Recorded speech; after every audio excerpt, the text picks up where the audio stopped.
Hey everybody, thanks for clicking that thumbnail. Welcome to Talking Habs. In this video, I am going to review that lousy game last night between Calgary Flames and the Montreal Canadiens. A game Montreal really needed to win. They needed to come out looking like they wanted to win. I don't get this game very much. So I'm going to tell you all about the game, give you my opinion of the game, and I'm going to do all that.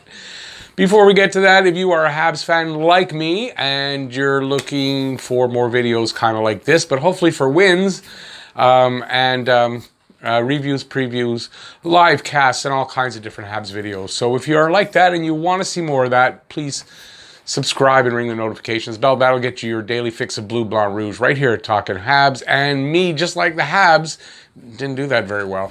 Okay, so we're going to get right into this video and... not a good one. So Calgary beats Montreal 4-1 with an empty net goal for the fourth goal, and just wasn't a good showing by Montreal. Calgary was hungrier, and Montreal came out, I don't know if it's flat or what you call it, but anyway, let's go over the goals and then we'll talk about it. Okay, so it starts out pretty quickly for Calgary as far as pace and the way the game is played. They're in Montreal's zone. Montreal can't clear the puck. That kind of stuff all happening again after that great game against Toronto. And I mean, I don't get it. Anyway, Allen, there was a shot from the point. Hanifin, shot from the point. Allen is screened by two sets of players. Montreal, Calgary, two sets that on the way. So he didn't see this. You can't blame Allen on that shot. And it's 1-0. That's it for the first period. It was just disappointing to watch this game where they had played so well against Toronto. And one of the things they did against Toronto was they came out with a good first period. Came out flying, hitting, and they didn't do that here. And they needed this game just as much as they needed that game. And I don't get that inconsistency with Montreal where it's so up and down and it's so frustrating. I could say a lot. I held back. It's just very frustrating. And all right, let's go on. Second period. Mark Giordano with a bang to start the period, 29 seconds in. And again, look at the first goal. Almost same as the second goal. Giordano's point shot. And it's Petrie right in front of the net. Can't move the guy out. And what's his name? Allen. Does he even know the shot happened? He didn't see it at all. Had no chance on it. 2-0. Allen. Can't fault him. So then there's a ray of sunshine in the second period. 10:55 in. Brett Kulak gets his first goal, and it's his first goal in 95 games and in more than 2 calendar years. I believe it's March 20-something, 2019. So good on Kulak for getting it. And you know what? Kulak was good all night. Kulak, to me, stood out. I noticed him all night. And that's good on Kulak. Can't say that for much. So Anderson here, another guy that showed he cared all night. He was hungry. He was trying to lead by example. That was Anderson. He kind of dives to get a puck that he could just shovel with his stick over to Jonathan Drouin. So really good second effort by Anderson to do that. And he shovels the puck to Drouin. Drouin finds Kulak right at center ice. And Kulak just puts the jets on, and he gets right to the net, fires a shot to the stick side of Markstrom, and he beats Markstrom. So really nice offensive play by Kulak, and good on him to get his first goal in a long time. And for being one of the bright spots in the game, because there wasn't a lot. So that's Kulak from Drouin and Anderson, as I said. So that ends the second period. The Habs tried a little bit. I mean, there were bits, but it wasn't a complete effort, and there were a lot of players just didn't seem to show up last night. And so good on them for holding it to that at that point. In the third, kind of breaks open. 12:49 in. Josh Levo gets his fifth, and I wrote here all against the Habs. Maybe he didn't get 5, but didn't he get 4 of those goals against Montreal? So Josh Levo loves to play against Montreal. He's padding his stats, and he gets that from Weber. I wrote Weber. It's unassisted, but I wrote Weber because if you look at the replay, Weber just gives him the puck. Nice, beautiful little pass. Here, go score. And that's what happens. Weber gets the assist with a perfect pass to Josh Levo at the right circle, and Levo just skates in and he roofs a backhander over Allen. So if you want to blame Allen for anything, it's one goal. One goal, because the next goal is an empty net goal at 1850 from Monahan, his ninth from Tanev and Giordano. So he wasn't in net, it's not his fault. So Allen lets up basically one goal, and maybe even that, on that giveaway there, you might say, well, he's not really at fault there. But so you could fault him at the one. The other two, you can't. So Allen did his job. So what happened here? Montreal gets one goal in a game where they desperately need to win. Well, maybe Calgary more so desperately need to win, but they showed up to do that. They came out and showed their desperation, and they took control of the game, and they did their job. What happened to Montreal? Where's the leadership? I don't get it. So Allen stops 30 of 33 for a .909 save percentage. Markstrom 26 of 27 for a .963 save percentage. Shots on goal 34-27 for Calgary. 60% in the face-off circle for Calgary to 40% in the face-off circle. So another night where the game's super important and they crap out on the face-offs. I understand it's a problem all season, but they've been getting it. Why this game is that you got to crap out on your face-offs? Anyway, that's a big contributing factor.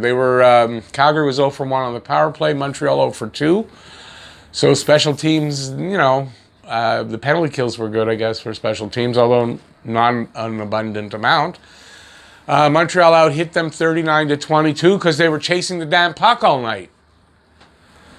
Habs stars of the game. Believe it or not, there are 3 stars. I don't think there's more than that, and maybe if you think there are, let me know in the comment section, but I don't think there were. Jake Allen gets the 3rd star. Only one goal out of that. I can't fault Allen on the other goals. I thought he had a good game otherwise, as he always has had this season. Josh Anderson was, again, Josh Anderson, fighting hard, using his strength and his physicality, giving that second effort to get that goal help Kulak get that goal. He did that all night. He rang one off the crossbar early on. I mean, Josh Anderson played his game, played it well, and you noticed it. These are the only guys that you noticed all night. And then Kulak, who you noticed all night for some reason, playing with Weber. Weber didn't have a good game. Kulak trying to make up for a lot of Weber's mistakes, but you noticed Kulak for good things all night, like you noticed Anderson for good things. So those are the only stars for me. Stinkers of the game, all the leaders and veterans on this team.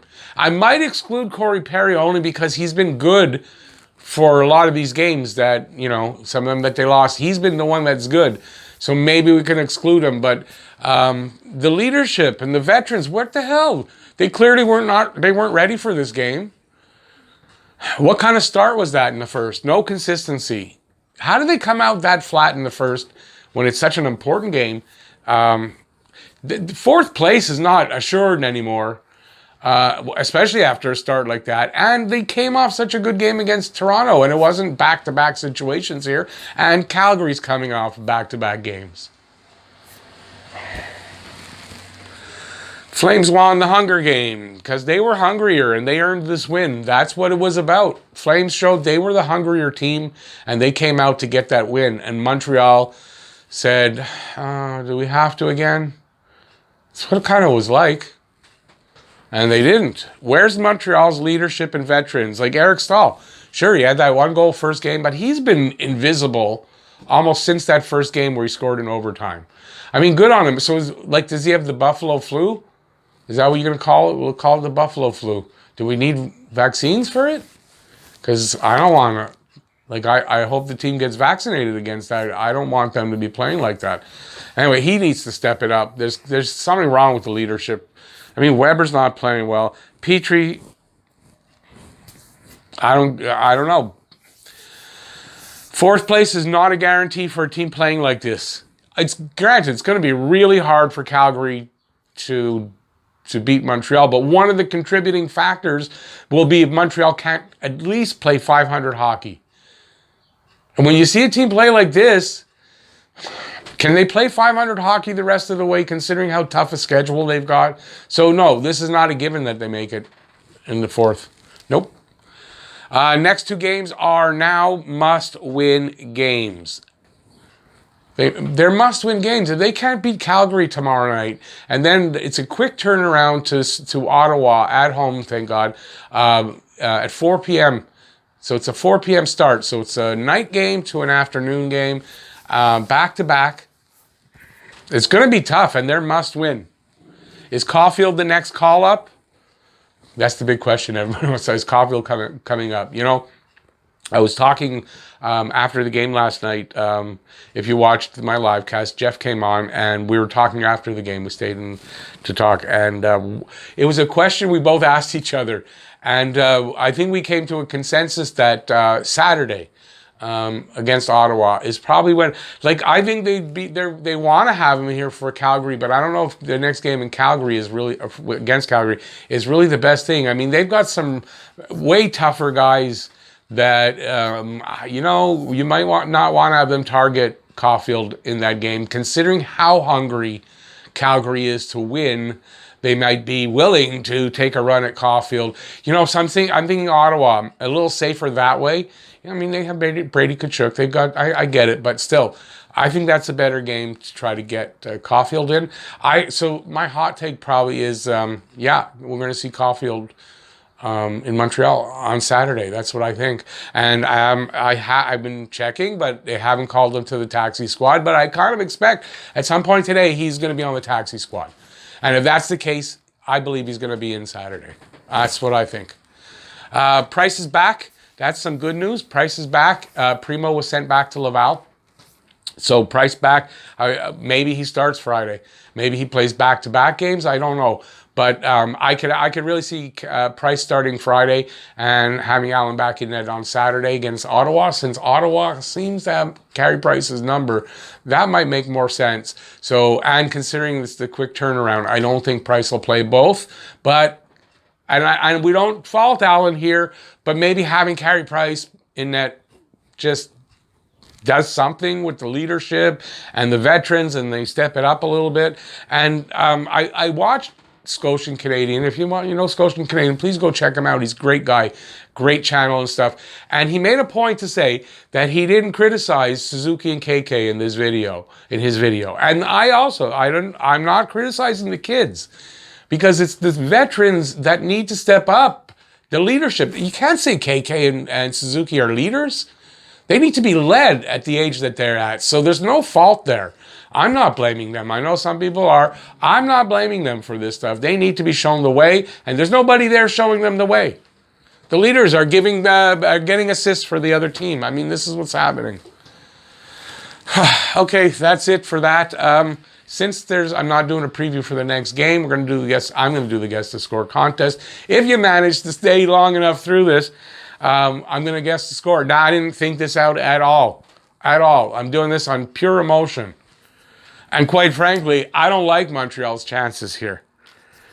I'm hoping they come out and they show, hey, because they have to. If they don't come out with complete domination in the first period, there's something wrong. And I don't know if that can happen. So honestly, this is what I'm coming up with. Can they beat Markstrom? That's something I didn't put in there. Can they beat Markstrom?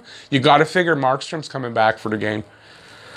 They need to win. Markstrom's coming back. I'm fed up. 5-1. They can't score more than that. 5-1 Montreal for Calgary, and just to rub it in, Tkachuk for the first goal. I'm fed up. I'm not going for them till they can win. When they start to win, I'll start picking games for them.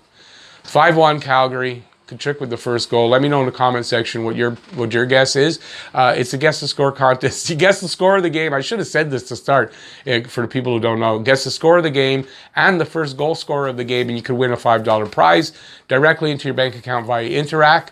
So do that in the comment section. I appreciate that. Leave any other comments about this video or about what's going on here in the comment section. Give a thumbs up if you like the video. And if you're new to the channel, please subscribe, ring that notifications bell. That'll get you more videos like this. And your daily fix of Bleu Blanc Rouge right here talking Habs. Thanks for watching, everybody. I appreciate it. Hopefully the next one's going to be better. I mean, hopefully. Yeah, so thanks for watching. Stay safe out there. And peace out, y'all. See you next video. Bye, everybody.